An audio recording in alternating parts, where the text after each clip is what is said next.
Imagine a life without. We see second place as not failures, but an opportunity for growth and learning. As a society, we become so fixated to winning, to become the first, to get the goal. But what about being second? Is being second just as consigned of the shadows of the winner? Or are there more that we could learn from being second? Today, I'd like to invite you to come with me on the concept of being second and what we can learn from the lessons through second-hand fashion. Hi, my name is Adeline and I'm the founder of Fixed Stitch, a fashion tech social enterprise. I studied psychology and then the environment because I was really interested to learn about the relationship between human behavior and how we could use that to reduce climate change. To me, climate is one of the closest thing to humans, and it's really important and it's all our responsibility to make a difference, especially for the generations to come. So, what can we learn from the journey of fashion? See, clothing are not just sent from heaven. They are made up of raw materials, right? So it's being harvested through wools, silk, and cotton.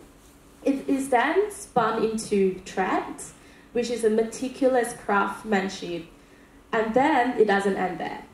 It is then moved on to being put together into fabric, cut and stitched, sewn together into the clothes that we all adorn on our bodies. It's a long process. And what does that teach us? That it is all a journey.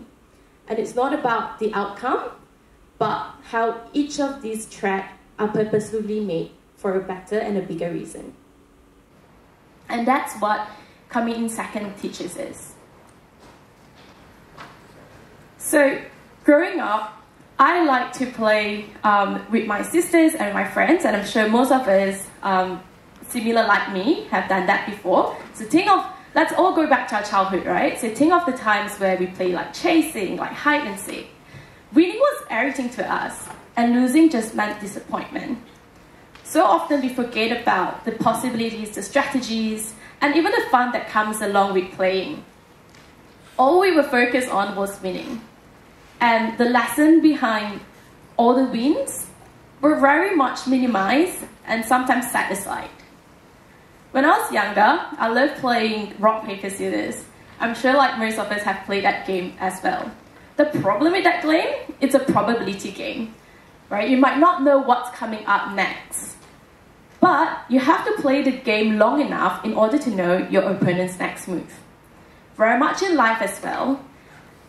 Sometimes you don't get things the first round, but it's always through many repetitions of round that we get it the next time. So, really the lesson behind rock, paper, scissors is that you don't have to get it right most of the time, but there are many more chances in life as well. And very much like second-hand fashion. There are a lot more purpose than just being a clothes. So rock, paper, scissors, what we can learn from this game is that mindset is really important. And we can all play the game by sticking to it. We might not know what the opponent's next move is, but we can play the game. We can still have fun, we can still enjoy the process, and we can still strategize. And that's really what the game is all about when you want to win. You stick to it and you stay in it. So when it comes to winning, in psychology, that's a term we call growth mindset. It's the idea that your abilities comes from the determination to succeed and how much you're willing to put in dedication and commitment in order to win.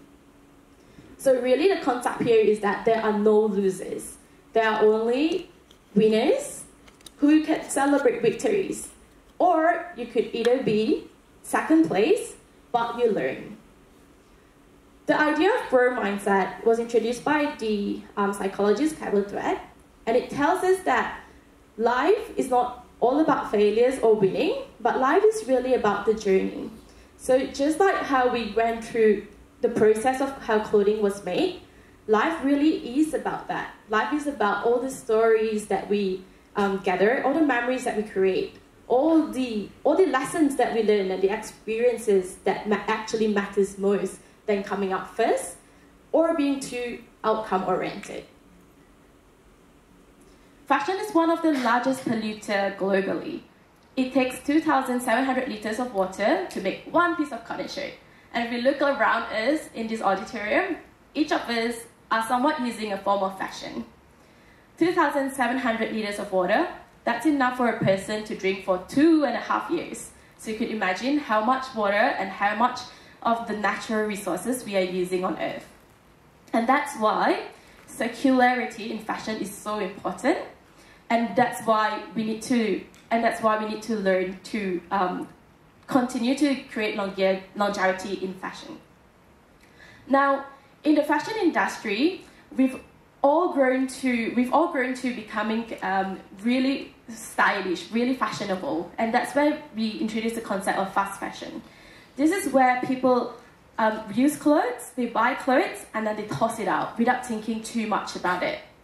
However, what I'd like to share today is a little bit more about circularity and sustainable fashion and how we could all play a role in it.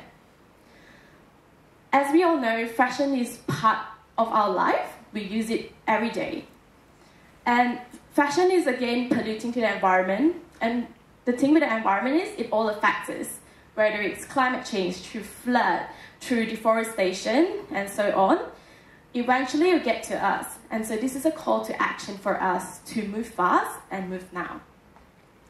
There are many ways in which we could prolong the use of fashion, such as using second-hand fashion. So when we think of growth mindset, it's not just about thinking about winning, but it's also thinking about the exploration, the idea of creativity, and how we could use creativity to actually overcome our current challenges. Essentially, it's looking at your setbacks as an opportunity for you to grow and learn instead of challenges that you should be avoiding. So next time you face a challenge, think of it as a fun, excitement journey. Think of it as a potential for you to create something new, for you to explore your curiosity. And that's what growth mindset is about. The mindset of circularity really comes hand in hand when you look at sustainable fashion and its human behavior as well.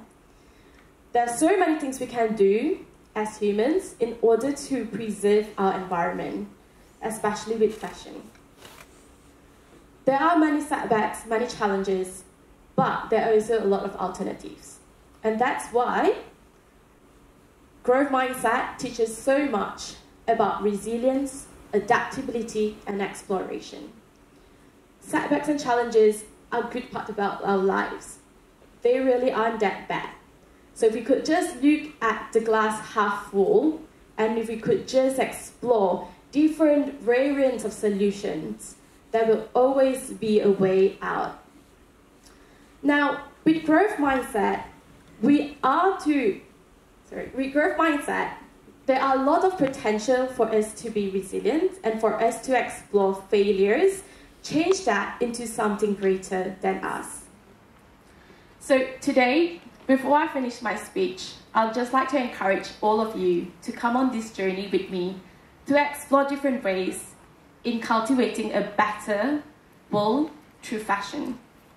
And that you will see setbacks not just as failures. You won't see second just as failures. You won't see losing just as failures.